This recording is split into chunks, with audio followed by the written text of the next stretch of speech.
নমস্কার, V3 নতুন একটি ব্লগে আবারও আপনাদের স্বাগত জানাই। আজ ভিডিওটা একটু অন্যরকম ভাবে শুরু করলাম। হয়তো আপনাদের মনে প্রশ্ন আসছে, এটা কোথায় এসেছে, গাড়িতে বসে আছে, কি করছে? সবটাই আপনাদেরকে বলবো। তার জন্য একটু ধৈর্য ধরে আমার ভিডিওটা পুরোটা দেখতে হবে, স্কিপ না করে। আমরা সপরিবারে চলে এসেছি আমার মামা শ্বশুর বাড়িতে। সেখানে ছিল কালী পুজোর নিমন্ত্রণ। অনেক দিন ধরেই আমার দিদা শাশুড়ির ইচ্ছা যে কালী পুজো দেবে, কিন্তু দেবে দেবে করে আর হয়েই উঠছিল না। আসলে কি জানেন তো, মায়ের ইচ্ছা না থাকলে কিন্তু কোনো কিছুই সম্ভব নয়। আজ হয়তো মায়ের ইচ্ছা হয়েছে সেখান থেকে পুজো নেবে, তাই জন্যই কিন্তু সম্ভব হয়েছে। এটা আমি কিন্তু মনে প্রাণে বিশ্বাস করি। কি তাই তো? বলুন তো, আপনারাও নিশ্চয়ই আমার কথাতে একমতই হবেন। যাই হোক, চলুন আগে বলে দিই আমার মামা শ্বশুর বাড়িটা কোথায়, মানে আমরা কোথায় গেছিলাম। অনেকেই হয়তো জায়গাটি চিনবেন, আবার অনেকেই চিনবেন না। এটা হলো বারঘড়িয়া গ্রাম। চণ্ডীপুর সাইডেই অনেকে বলে বারঘড়িয়া গ্রাম। তো এখানে কিন্তু একটা খুব জাগ্রত মায়ের মন্দির আছে, মা শ্রী শ্রী চণ্ডী মায়ের মন্দির। আমার মামা শ্বশুর বাড়ির ঠিক পিছন দিকেই এই মন্দিরটি কিন্তু অবস্থান করেছে। তো ওখানে মামার বাড়িতে গেলেই আমরা কিন্তু এখানে যাই এবং পুজোও দিই।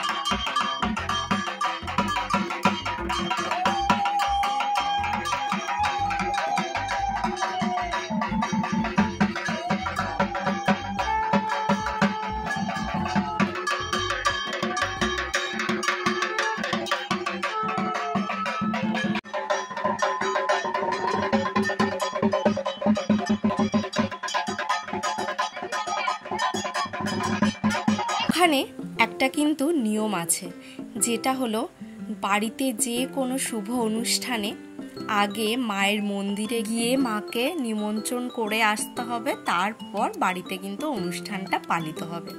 তো আমরাও সেখানে গেছিলাম জল সইতে আর মাকে নিমন্ত্রণ করতে। এই যে অশ্বত্থ গাছটি দেখছেন শাড়ি পরানো, এইটাই কিন্তু মায়ের মূর্তি হিসাবেও এখনো পুজো করা হয়।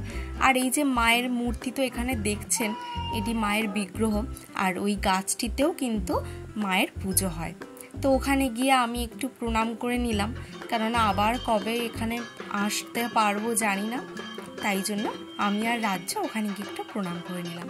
তারপরে দেখুন জল শুয়ে আমরা বাড়ি আসতেই দেখলাম বরমশাই আর মামা শ্বশুর মিলে ঠাকুর আনতে বেরিয়ে গেছে।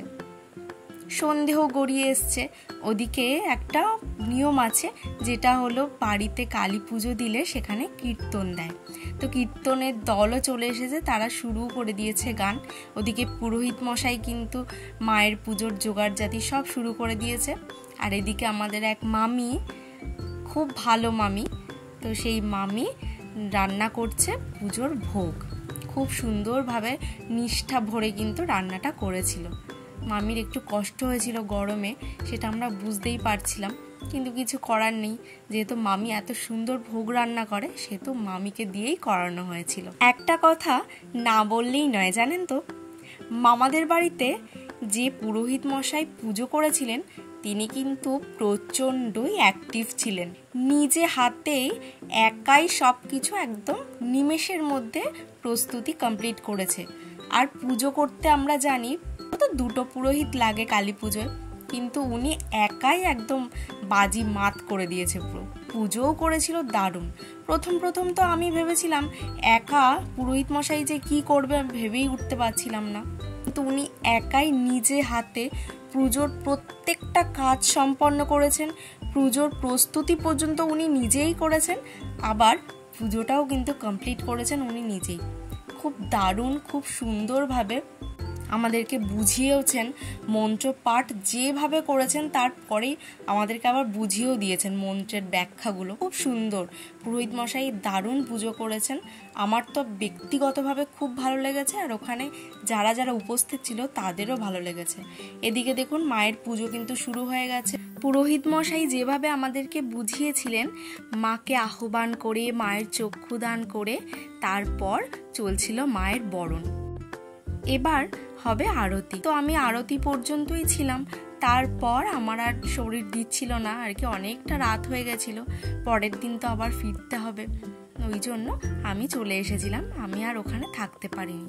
আরতিটা দেখে আমার এত ভালো লাগছিল যে সত্যি ওখান থেকে উঠে আসতে ইচ্ছা করছিল না। তারপর বরমশাইকে বললাম, তুমি কিন্তু নেক্সট যে পুজোটা আছে ওগুলোর ভিডিওটা অল্প অল্প করে শ্যুট করে নিও। তো তারপর আমি চলে এসেছিলাম।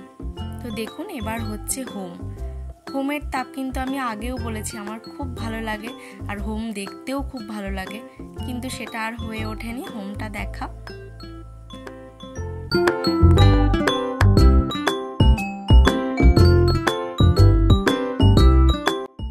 আচ্ছা, আপনারা কি জানেন মানসিক পুজোর ঠাকুর কখন বিসর্জন দেওয়া হয়?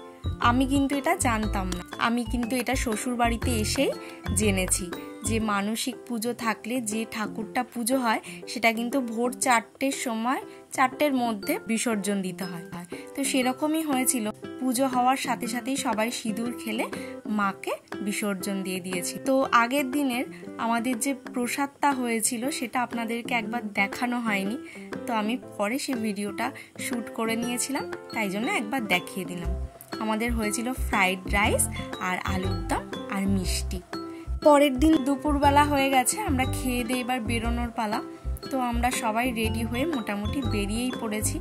রাজ্যর কিন্তু ওখানে একটা দিদির সাথে খুব ভালো বন্ধুত্ব হয়ে গেছিল, গুঞ্জা দিদি। রাজ্যর খুব মিস করছিল, দিদিটা খুব ওকে ভালোবেসে ফেলেছিল, রাজ্যও তাই।